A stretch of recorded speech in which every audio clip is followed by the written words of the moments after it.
I've been quite inundated by different requests from people who are applying for the Tech Nation Global Talent Visa. They want to know exactly how to put their documents together. Of course, I've done a video on personal statements, and I also did an extensive video on the overall application. So in this video, I'll basically be talking about how to write or how to put together your pieces of evidence for the Global Talent Visa. All right, so let's get into it. The first thing that is really important is that you need to understand what they expect from this document.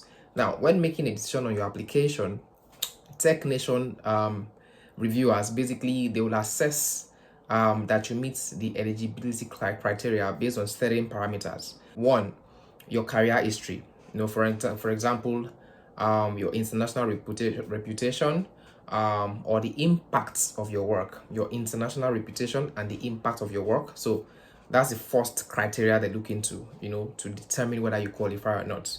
Number two is the strength of the statements in your recommendation letter. So you are submitting three major documents really aside from your CV. That's your personal statement, your recommendation letter, and of course your pieces of evidences. Your personal statement, your recommendation letters, and your pieces of evidences. Right. So they want to look at the strengths, how strong it is, what people are saying about you in the recommendation letters, and particularly the strength of your pieces of evidences, the things that you have in your pieces of evidences. This is very important. The third thing is how you will contribute to the United Kingdom's digital technology sector, by being based in the UK. So, of course, and I remember saying this in the earlier video that they are not granting these visas because they want to simply increase population. No, they are granting this visa because they want to position themselves as a leader. The UK is looking to position itself as a leader in the global digital technology space. So they are looking to bring talents, right, that would help them advance the achievement of this particular goal. So you need to position yourself as that person such that when a reviewer looks at your application, the reviewer actually thinks that if they don't grant you this visa, the UK will be at the losing end, right? Cool. So the fourth thing they will be looking at is the personal factors such as your academic track record, your salary level, and the company you are being hired by, the amount of money you've probably raised in the company, if you are a startup founder, and then lastly, the commercial impact of your previous work, achievements, and experiences. So these five things are the things they really look out for, and that's why it's not a time to be humble. Like I said, this is the time to hoot your horn and shoot your shots as much as possible. All right. So in this video, like I said, we'll be looking at how to write or how to put together your pieces of evidences for the Tech Nation Global Talent Visa endorsement. All right. So now there are 5 points I've listed here. First is to understand the instruction. You need to understand the instruction, right? Even when you get into the UK, I've found out that you thrive to the degree to which you're able to understand instructions, because instructions actually they are the basis of everything you do here, both with your application and also when you get into the UK. The evidence you supply to demonstrate your eligibility must consist not more than 10 documents in total. Now, each of these documents or evidences must not be more than 3 pages, and in terms of words, they should definitely be less than 1,000 words. You don't even We'll get there anyway. It's not even about words when it comes to evidences. It's about showing, not about talking, right? Now, each document must represent a single piece of evidence. So you are putting together at the most 10 pieces of evidences. What are the things to know when putting this together? It's very, very important to understand this. First is understand the instruction. And the basic instruction really is what I've just said, which is each piece of evidence must not be more than 3 pages, right? And it must be very compelling, it must be very rich. Good. Now, the second thing is you need to decide and list which questions you are answering for each evidence.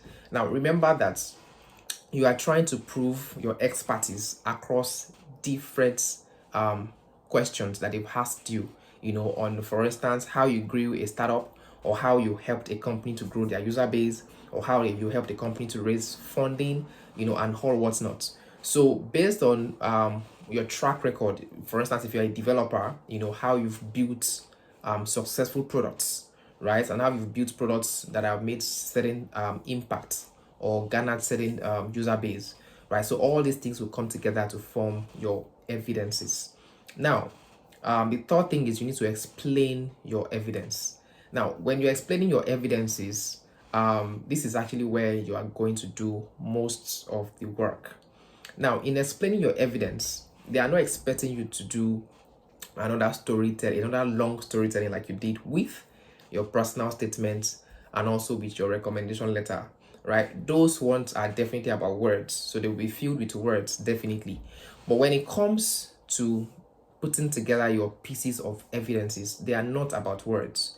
They are actually about showing certain documents. What the technician is expecting is not that you submit receipts to them. No, what they're expecting is for you to build that evidence in at most 3 pages document in it, right? Now, within those 3 pages documents, they are not expecting you to tell long stories. No, they're expecting you to show proof. So now proofs could include links of maybe media reports about you, about the impact of your work. It could include links regarding how the company that you founded is doing amazing or doing successfully, right? It could also include screenshots of email messages, screenshots of email messages between you and your partners, people that you brought on board, people that you've done stuff together, and of course it could include your GitHub repo. It could include screenshots.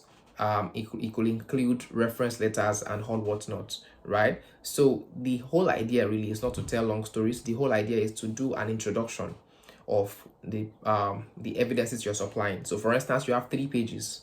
So what you simply do is you're not writing stories within those 3 pages. No, what you're doing is you are doing an intro. So maybe like a 2 or 3 paragraphs into intro, to basically explain the proof that you're submitting for that particular document. You get what I mean? So once you do that intro, you then go ahead and take all the screenshots and add them into that particular document within 3 pages. Now, there are cases where you would have certain proof of evidences, certain screenshots that are very large. Now, in those cases, what you simply do is you upload those documents on Google Drive and get the link to the document and insert that link in your A4 paper within those 3 pages. I hope you understand what I'm saying. Yeah. So basically provide the proof of evidences. Now some of these proof of evidences could also include financial documentation and proof of earnings, proof of business ownership, commercial contracts, employment contracts, your revenue history. Now, your product market traction. So, for instance, one of the proof that I submitted was how Afriland moved from one level of traction to the other. They could see the numbers, right? So you want to provide all of this within that document. And like I said, when you have a document that is large, for instance, you want to add a reference letter within a particular proof of evidence, because you are limited to 3 pages, you don't want to have the reference letter just staying there massively. You want to probably have it on the Google Drive and then link it into the document. Now, for work within a startup, the company's capital raised, the capital you've raised or your revenue should also be provided, right? Now, any statement regarding your previous or future impacts in the UK. So what I mean is, if you have plans to set up a company in the UK and you already started, those plans, you could also include the proof there, to basically show the evidence. So that's why it's called pieces of evidence. That is why it's called pieces of evidence. You are showing evidences. You're not writing stories, because I've seen applications where people are simply writing stories. No, they are not expecting stories. They are expecting evidences of those things that you said you have done. Now, another thing to note is that all currencies contained within your evidence should be converted to the Great Britain pounds, that's pounds where possible, or a summary of appropriate conversion rates can also be provided, right? And as you put all of these things together, do not forget, keep each piece of evidence within 3 pages, right? And lastly, please do not copy other people's templates. You know, if you have an opportunity to see someone's templates, do not copy it. You would most likely not get endorsed, right? And the reason is simple. They look out for what's it called, plagiarism and all of those things. So it's actually not ethical to even copy anything from anywhere. So what you do is you use them as guides. You know, you use them as guides, just like I've mentioned right now. If you're putting together your application and you're just putting together receipts and all of those things, it's wrong. So what they expect from you is that you have a 3 pages document. You do an intro of the evidences you're providing within those 3 pages documents, and then you then provide the screenshots that prove what you are trying to show evidence for, right? And once you do them this way, you're bound, and of course you have credible results that that matches the level and the value that they're expecting. Definitely you're bound to get it, right? So that will be all for this video. If you have any questions still regarding putting together your pieces of evidences, feel free to drop a comment on this video, and like I always do, I will definitely respond to everyone personally. Now I wish you all the best. Lastly, do not forget to subscribe to this YouTube channel.